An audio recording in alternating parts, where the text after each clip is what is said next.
नमस्कार, मैं नागनाथ बाबर और आप देख रहे हैं निर्भीड समाचार। भारतीय जनता पार्टी की ओर से पालघर के साइलेंट रिसोर्ट में लोकसभा चुनाव पूर्व प्रेस कॉन्फ्रेंस ली गई। उस वक्त लखनऊ और महाराष्ट्र बीजेपी चुनाव प्रभारी राज्यसभा सांसद दिनेश शर्मा से विपक्ष द्वारा की गई टीका टिप्पणियों को लेकर पत्रकारों ने पूछे गए सवालों के जवाब तो उसी अंदाज में दे दिए, लेकिन जब शर्मा से पूछा गया कि पालघर का लोकसभा उम्मीदवार कौन है, तभी उन्होंने गोल गोल घुमाकर जवाब दिया। अब चलते हैं पत्रकार परिषद की ओर। आप देखते रहिए निर्भीड समाचार। बीजेपी और साथियों ने अभी ऐलान किया है 400 पार करेंगे, देखिए क्या नियोजन है। देखिए, हमारी जो चुनाव इलेक्शन कोऑर्डिनेशन कमेटी है, जो हमारा कोर ग्रुप है, जो हमारे जो सुपर वॉरियर्स हैं, यानी चुनाव से लड़े हुए जितने भी जनप्रतिनिधि और जितने भी प्रमुख कार्यकर्ता हैं, उनकी बैठक करके हम लोगों ने कार्यों का वितरण किया है। सभी को बूथ स्तर तक की जिम्मेदारी दे दी गई है और लगभग पूरे 48 लोकसभा क्षेत्रों में हमने ये काम को पूरा किया है। हमारे बावन पुलिस साहब अलग प्रवास कर रहे हैं। 24 लोकसभा क्षेत्रों में जाने का अवसर मुझे भी मिला है। हमारे फडणवीस साहब अलग कर रहे हैं। संगठन मंत्री और अन्य हमारे नेतागण अलग अलग अपने प्रवास कर रहे हैं। और मैं कह सकता हूं कि चुनाव में भारतीय जनता पार्टी के पक्ष में नरेंद्र मोदी जी को तीसरी बार प्रधानमंत्री बनाने के लिए एक पूरा वातावरण पूरे देश में तैयार हुआ है। उसमें महाराष्ट्र में जोश बहुत ज़्यादा है और मुझको लगता है कि आज़ादी के बाद के इतिहास में सबसे ज़्यादा लोकसभा की सीटें किसी भी गठबंधन को इस बार मिलने जा रही है। सर, जैसा कि आगे का विजन क्या है? देखिए, 10 साल में जो मोदी जी ने किया है, मैं समझता हूं कि अटल बिहारी वाजपेयी जी के कार्यकाल को छोड़कर शायद ही किसी भी प्रधानमंत्री ने इतने कार्यों को किया।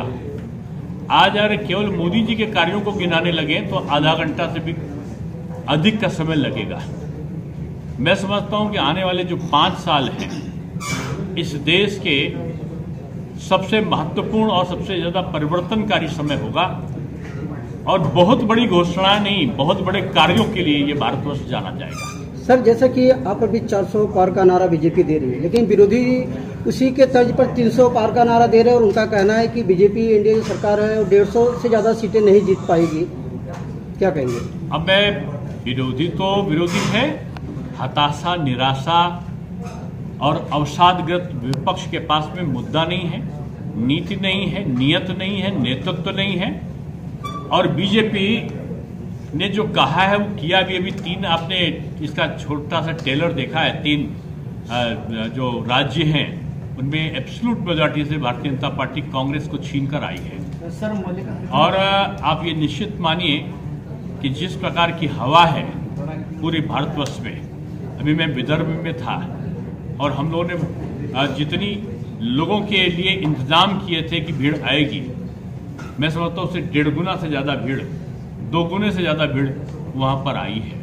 सर, विश्वास वाला है कि एक सवाल आज एक बयान दिया है कि जब तक दलित लोगों को राम मंदिर में प्रवेश नहीं दिया जाएगा तब तक मैं मंदिर जाऊंगा नहीं। राम उनको पता ही नहीं है, अभी वो हिंदू धर्म नहीं जानते हैं। वो कामेश्वर चौपाल ने ही उसकी नींव रखी है। राम मंदिर की नींव जो है कामेश्वर चौपाल ने रखी है। उनको पता नहीं कि वो दलित है कि कौन है। ये दलित और पिछड़ों को और अगड़ों को बांटकर हिंदू समाज और सनातन को नष्ट करने का सपना देखने वाले खड़गे जी, सोते हुए दिन में जाग जाइए और सनातन का अपमान करना बंद कर दीजिए। सर, विपक्ष का बोलना है कि मणिपुर में बहुत लेट कार्रवाई की, उसके पहले बहुत सारे लोग वहां पर मारे गए। विपक्ष लोग हैं, उनको विपक्ष जहां जहां विभत्स घटनाओं को प्रश्रय देने की कोशिश करता है, मैं समझता हूं कि भारत की जनता समझ चुकी है। मणिपुर में कठोरतम कार्रवाई हुई है। वहां किसी का भी कोई करने पर मैं समझता हूं कि कोई भी कदम उठाने के लिए सरकार स्वतंत्र है। सर, पालघर का प्रत्याशी बीजेपी का रहेगा, मित्र पक्ष का? वो यहाँ की जनता का होगा और यहाँ की जनता का भी होगा और नरेंद्र मोदी जी को वोट जाएगा। यहाँ का जो प्रत्याशी होगा वो उसका एटीएम का खाता होगा। और एटीएम के खाते का करेक्शन जो है वो सीधे नरेंद्र मोदी जी के अकाउंट में वो वोट जमा होगा। सर, उद्धव ठाकरे जहां जहां प्रचार करने जाते हैं उस समय वहां पे एक ही नारा उनका गूंजता है कि बीजेपी इस बार तड़ी पार। क्या कहेंगे इस बारे में?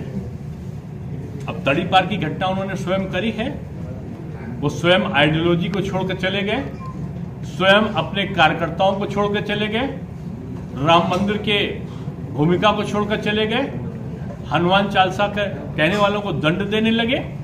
तो इसीलिए उद्धव जी को जनता दंड देने के मूड में है। पहले तो उनके सांसद और विधायक गए थे, आमदार और खासदार, अब उनकी जनता उनके हाथ से चली गई। उनका वोटर, उनका कार्यकर्ता, उनका 90% जो कार्यकर्ता पदाधिकारी है और बीजेपी के साथ खड़ा। सर, चुनाव के वक्त राहुल गांधी जी अभी चाइना की घुसपैठ की बात कर रहे हैं बार बार। राहुल गांधी जी चाइना होकर आए हैं ना, तो उनकी बात हुई होगी वहां चाइना के लोगों से। राहुल जी को मैं समझता हूं कि अब थोड़ी अपनी उम्र के आधार पर अपने जो वक्तव्य हैं उनको इम्प्रूव करना चाहिए। और मैं समझता हूं कि महाराष्ट्र इस चुनाव का नेतृत्व करेगा पूरे भारतवर्ष का। सर, जैसे कि राहुल गांधी जी की बात करें, अभी कांग्रेस